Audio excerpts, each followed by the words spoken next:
Cawapres nomor urut 2 yang juga Wali Kota Solo, Jawa Tengah, Gibran Rakabuming Raka, mengaku sudah berdiskusi dengan Prabowo Subianto terkait pembentukan kementerian yang mengurusi program makan siang gratis. Gibran bilang akan kembali berdiskusi dengan sang capres Prabowo Subianto terkait pembentukan kementerian tersebut. Sebelumnya, pasangan Prabowo Gibran mengusung program makan siang dan susu gratis saat kampanye lalu.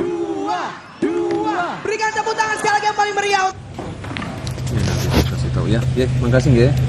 Apa aja yang dibahas, Mas? Ya, beberapa hal ya. Makasih, malam ini ya. nanti berarti, Mas. Selain program makan gratis apa Mas yang dibahas, Mas? Ya nanti ya. Bun nggih, makasih nggih. Nanti saya update lagi. Konsepnya gimana, Mas? Nanti, Mas. Nggih, makasih.